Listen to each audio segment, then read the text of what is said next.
Salut à tous, alors j'ai fini, ça fait un petit moment d'ailleurs que j'ai fini, mais je prends le temps que maintenant. La série Reacher qui est sortie sur Prime il y a 3 semaines, un mois, quelque chose comme ça. Et je l'avais regardé assez rapidement, mais j'ai complètement zappé de faire une vidéo. Alors voilà, ma critique pour la saison 1 de la série Reacher. Alors, je connais Jack Reacher, le personnage, grâce au film de Tom Cruise, je connaissais pas du tout avant.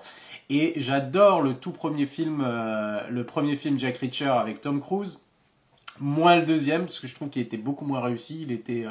Il y avait plus du tout, enfin, le scénario n'était pas aussi intéressant et les scènes d'action en général n'étaient pas non plus très intéressantes, c'était un peu raté. Et donc voilà. Et je savais pas du tout, enfin, je connaissais pas du tout Jack Reacher avant les films et je savais pas que j'ai découvert que c'était adapté d'une série de romans du coup de Lee Childs et que j'ai jamais lu du coup. Et je me souviens que quand les films étaient annoncés, les bandes annonces étaient sorties, alors moi je trouvais ça super, ça me donnait vachement envie en fait. Je trouvais ça super intéressant le concept, l'histoire, ça semblait être un bon film, en plus bon réalisateur, scénariste, Chris McQuarrie, qui s'occupe depuis d'ailleurs des Missions Impossibles avec Tom Cruise. Et et en fait, il y avait tout un truc sur Internet où ça critiquait vachement. C'est genre, ah, c'est pas Tom Cruise, c'est pas Jack Reacher, Tom Cruise, c'est pas Jack Reacher. Et puis, c'était pourquoi?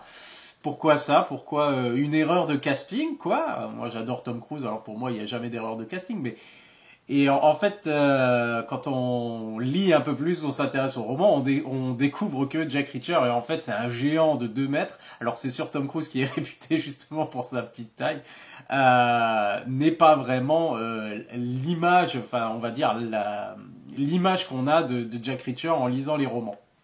Moi, je m'en fous des romans. Ça m'intéressait juste, le film m'intéressait. En plus, il était super. Donc, ça, c'est bien.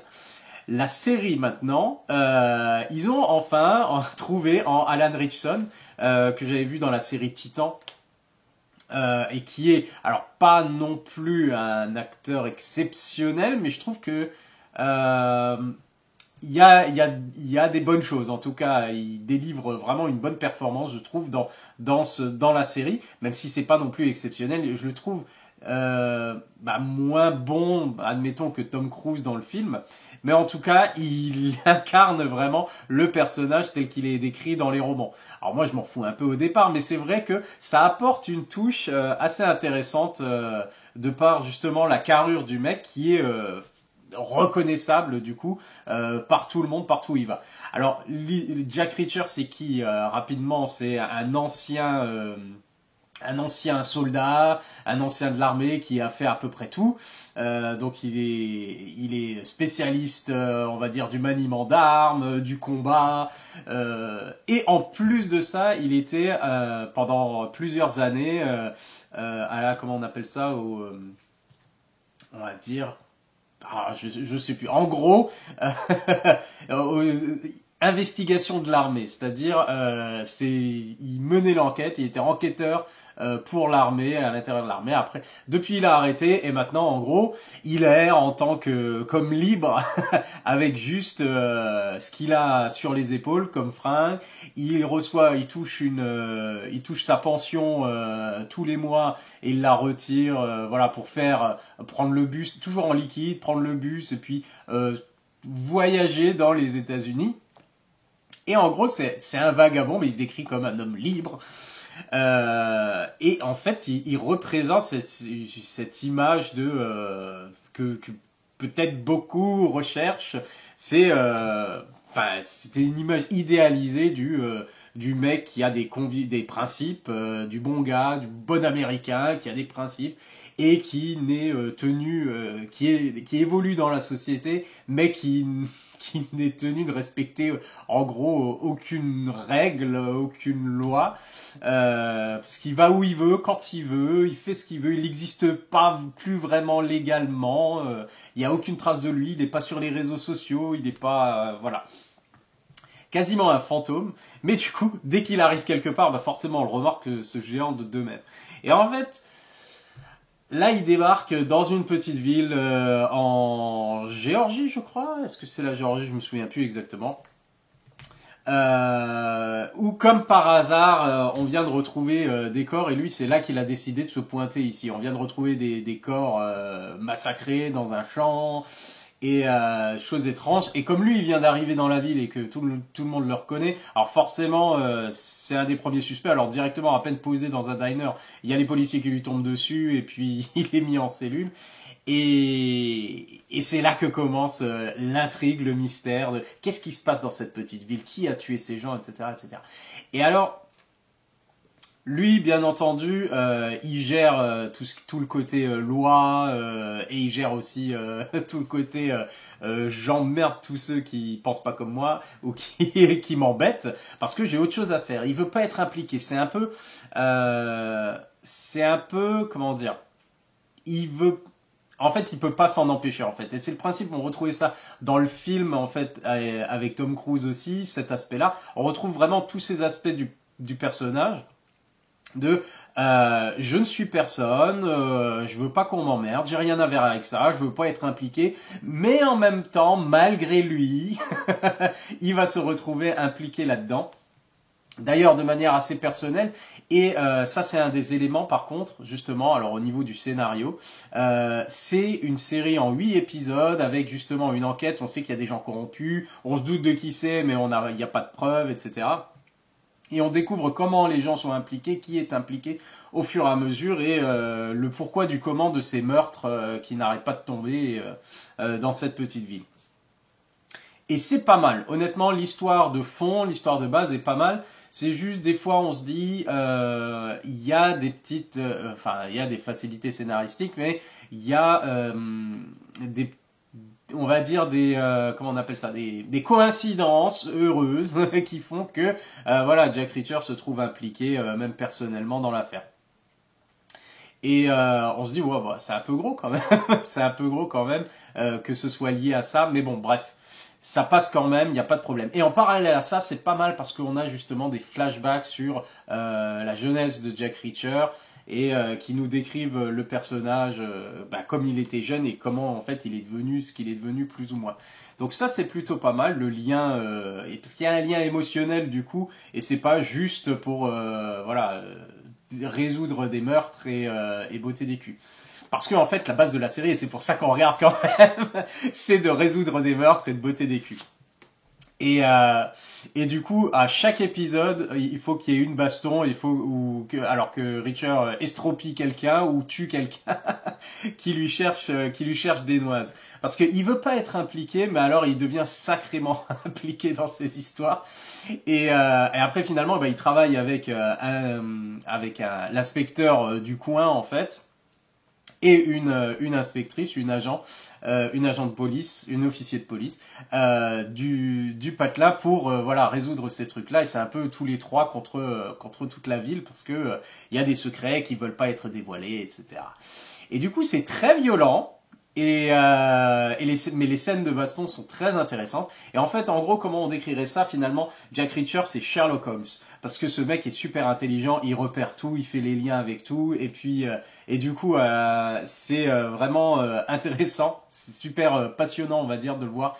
Pas résoudre des énigmes, mais résoudre voilà les mystères, les différentes choses, voir les liens entre telle ou telle personne, voir les réactions de chaque personne, l'interprétation qu'il en a, et puis il tombe juste exactement comme Sherlock Holmes. Il suffit d'observer quelqu'un et puis il sait plein de choses sur lui, ses habitudes, ses addictions, ces choses comme ça.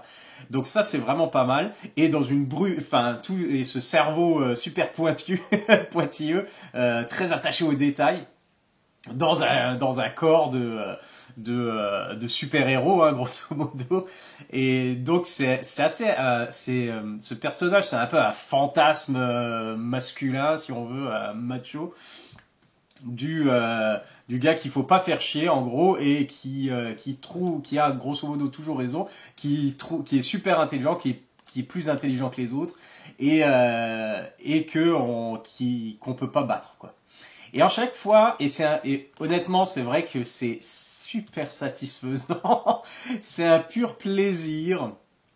C'est un pur plaisir de voir à chaque fois des méchants, des salopards au fur et à mesure de la série, des trous de balles qui ont ce qu'ils méritent finalement, qui se font botter le cul parce qu'ils font trop les malins, ils savent jamais à qui ils s'attaquent. Il a beau leur expliquer calmement, c'est toujours fait avec un certain humour. Toujours très drôle, parce que lui sait qu'il va de toute façon botter le cul de tout le monde, là, même s'ils sont 5, 6, voilà, il sait qu'il n'y aura pas trop de problèmes. Par contre, les autres savent jamais ce qui va leur tomber dessus, et c'est toujours super agréable quand ils se rendent compte de ce qui leur tombe dessus. Et donc, il est assez charismatique et assez classe, ce personnage. Et puis, la série défoule, quoi. Parce que c'est un ensemble de gars qui se prennent pas pour n'importe qui, quoi, qui croient qu'ils sont des cadors et tout ça, et qui s'en prennent plein la gueule, jusqu'à ce que Richard triomphe. Et bien sûr, emballe la nana, enfin, soit deviennent potes avec le flic et sauve la ville et résout le mystère et fait payer tous ceux qui méritent d'être payés. La justice, quoi.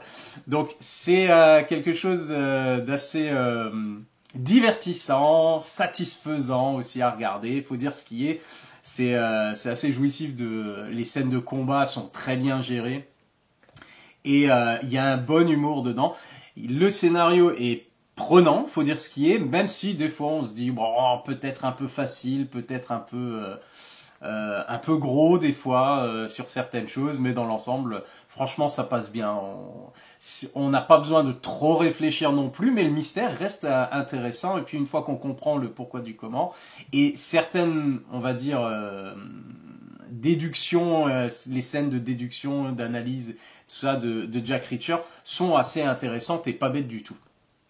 Donc, c'est pas parfait, c'est pas voilà, c'est pas un chef-d'œuvre de série dans la construction et tout, mais qu'est-ce que c'est divertissement, c'est prenant et c'est par moments drôle. Il y a aussi de l'émotion. Il y a aussi de l'émotion. Il est capable de ressentir de l'émotion, même s'il essaye d'être détaché et tout ça. C'est vraiment ouais, le genre de c'est Sherlock Holmes grosso modo quoi. Et c'est comme ce qu'on avait du coup dans le film avec Tom Cruise. Si vous avez aimé, j'imagine, le film avec Tom Cruise, alors comme moi, c'est c'est le même personnage, c'est juste que il est beaucoup plus impressionnant physiquement.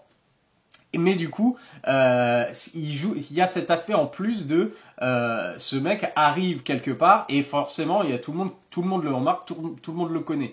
Et malgré lui, du coup, il se retrouve impliqué dans quelque chose et puis il peut pas passer inaperçu. Et ça, c'est le truc en plus, justement, parce qu'il joue de ça, dans la série, il joue de, justement, la carrure du mec. Donc c'est pas mal. Qu'est-ce que je peux dire d'autre? Non, c'est cool. Plein, encore une fois, pour les fans d'action, il y a tout ce qu'il faut. Les chorégraphies, on va dire, des combats, c'est bien filmé, c'est pas... Voilà. Et c'est pour les fans de justicier, du Punisher, de justice expéditive, c'est vraiment bien parce qu'au bout d'un moment, il pose plus de questions. Ce mec, il peut... Et c'est là peut-être aussi quand on réfléchit un peu à la cohérence et on va dire le côté réaliste en fait de la série qui en prend un peu un coup parce que finalement au début c'est genre le policier, l'inspecteur est là, Richard, qu'est-ce que vous avez fait, vous avez tapé machin, vous avez tué machin, et au début c'est genre waouh. Et en fait à partir de la moitié de la série c'est genre oh j'ai tué 4 personnes, ah d'accord. Il devait l'avoir mérité. Il devait l'avoir mérité. Le mec, il bute les gens, mais de manière horrible. Et en fait, il est jamais inquiété. C'est genre légitime défense, légitime défense. Alors que c'est très. Alors des fois, il aurait très bien pu simplement ne pas les tuer et les remettre à la justice, mais n'ayant pas forcément de preuves ou de choses comme ça, il préfère les mettre hors d'état de nuire tout de suite. Donc c'est très ouais, côté justice expéditive, hein, c'est un fantasme, on va dire, pour les gens de droite. Mais en même temps, c'est tellement fun et c'est tellement satisfaisant quand même que si on aime bien ce genre de série ou film avec un justicier, voilà, c'est plutôt pas mal. Et du coup, bon bah voilà, c'est pas à mettre devant tous les regards, hein, c'est pas pour les enfants du tout, mais on passe un bon moment, c'est super divertissant. Voilà, c'est, je pense, tout ce que j'ai à dire sur Reacher, que j'ai beaucoup aimé, j'ai passé un très bon moment, et ça passe très vite, à 8 épisodes, ça passe très vite. Ils ont déjà annoncé la saison 2, vu les chiffres que la série a fait sur Prime dès les premiers épisodes, ils ont déjà lancé la saison 2, et puis on a hâte de voir ça. Sur quelle nouvelle affaire va tomber Jack Reacher? Combien de personnes il va encore devoir tuer malgré lui? Pour arriver au bout d'une nouvelle aventure, à voir la prochaine fois, j'imagine l'année prochaine peut-être. Et puis voilà, donc je conseille fortement Jack Reacher, Reacher la série. Et puis voilà, à la prochaine, bye.